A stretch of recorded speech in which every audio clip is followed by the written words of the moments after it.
This is one of the days when you go to the office and you learn a little bit about yourself and your team, and you get your teeth kicked in. And that happened today. We certainly didn't play our best basketball by any stretch. I thought before the game that we had a really good game plan and we were well prepared for it. We knew what they were going to do. They don't really deviate from what they do, and we couldn't stop them. I've been in the Atlantic 10 for 18 years as an assistant and as a head coach, and that's easily one of the 3 or 4 best teams that I have seen. They have positional size. They shoot the ball so beautifully, and they move the ball even more beautifully. That's a great basketball team that we played today with a tremendous veteran experience. And when you really look at our team, we're still, a very young team. We have some transfers that have experience, but really they didn't have a lot of experience from where they came from. And so Meg and Journey are really experienced players, and some of this is we're trying to figure it out on the fly. And today we certainly did not figure it out.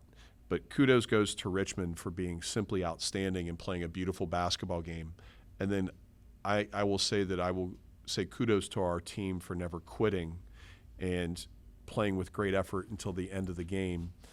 We won the fourth quarter 24-18 with taking Meg, who never comes out of the game, out at 5 minutes, and them having starters in at the 3-minute mark. So I'll take that away, that was a good sign. But obviously very disappointed, and we'll wash this off at midnight because we have to prepare for UMass. Dan, how important you mentioned?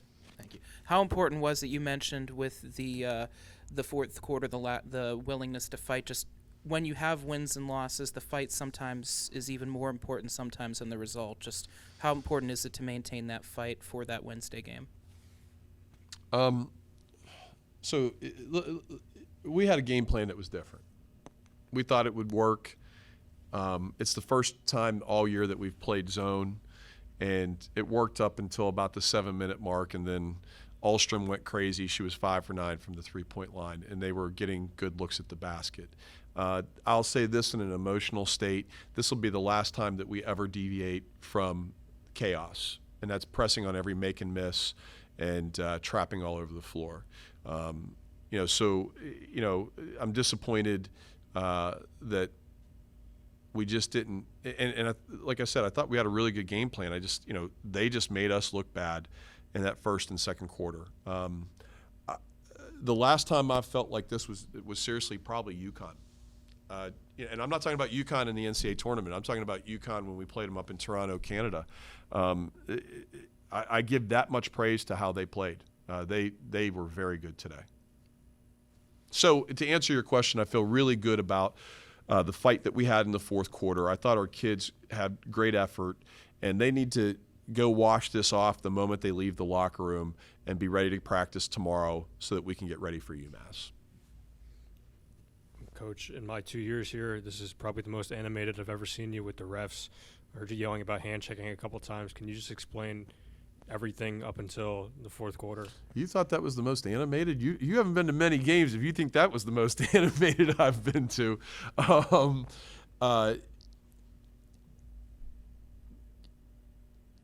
I think the officials actually refereed a good game.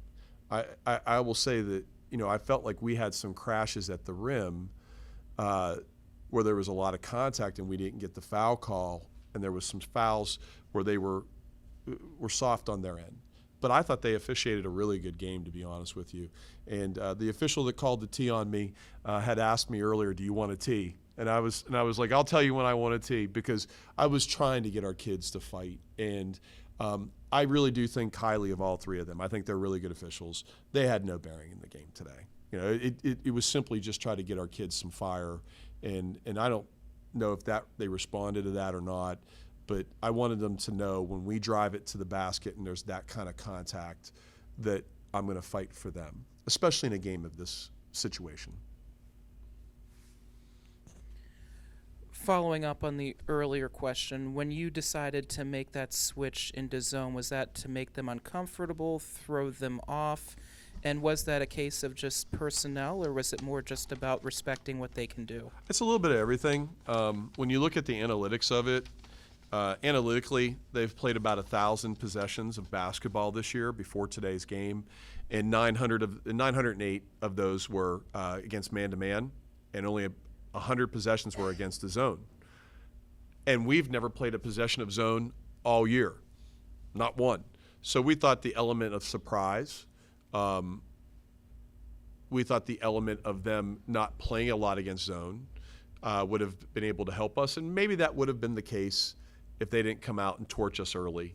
It was a game plan that didn't work necessarily, and so we had to adjust, and we adjusted, but they just shot the ball so well and again, moved the ball so well. They're a very good team. This is the second time this year, Kent State being the other, that you said you have a lot to learn about yourselves from this game. What do you specifically want to learn about yourselves from the game, or is it too early to tell? That's a great question. Much different than the Kent State game. I can think of one play where Faith gave up a baseline out of bounds layup to the kid who's transferred from Penn State with Richmond, and that's us not understanding. And when we've taught this, but we're going to have to reinforce this. When we say body to body is not an extended arm bar and just kind of going with them. It is literally body to body, so that kid can't breathe. I talked about it before the game began, that February is kind of when the blood flows, and the game is going to be incredibly physical, and we are having our freshmen have to learn this by trial by fire. February is where they're not going to call a lot of fouls, so we've got to understand we're going to get hit when we go to the rim, but on the defensive end, we have to be more physical. And if there's one thing that I thought that we could do without looking at the tape right now, is that we needed to not allow them any breathing space when they put the ball above their head, and we allowed them to have a little too much breathing space instead of pancaking them.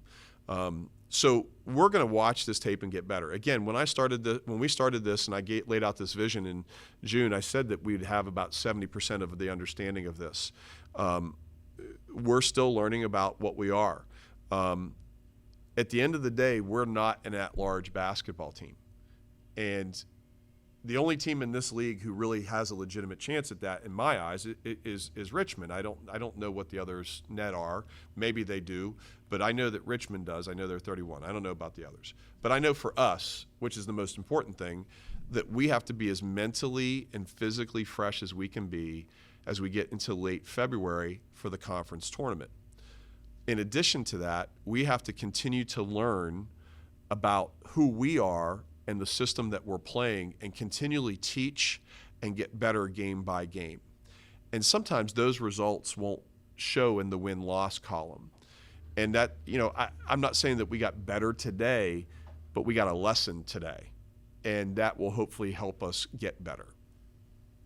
Did that answer your question, Zach? Yes, sir. Okay. Last time out against VCU, at least last home game, you said you were more of an offensive-minded coach. Do days like today concern you when the ball just doesn't go in the hoop? Yeah, anytime something doesn't go right for you, you're concerned. Even when it goes right, you're concerned. I don't sleep a lot at this time of the year, and I would tell you that we put up a lot of threes today, and I'm fine with shooting a lot of threes if we offensive rebounded, and we only had 5 offensive rebounds. And so my thought on it is that we can take those threes, and I have a high tolerance for those if we're offensive rebounding, and we didn't do that well enough today. We are what we are, and part of what we have to do is make the game very chaotic, and to do that, we've got to make some baskets to get set in our press, because it's a lot harder to press off the miss. And so, we can continue to shoot threes. Analytically, it makes sense. We're 3rd or 4th in the country in made threes, and we're still a pretty good basketball team. But we've got an offensive rebound at a much higher level, and we certainly did not do that today. I appreciate everyone coming out. It was a fantastic crowd today. Our marketing people and everyone associated with the athletic department did simply a wonderful job. I wish we could have given everyone a better game today against a great opponent. We will on Wednesday, and we will get better, but I wanted to say thank you for supporting women's basketball. Thanks.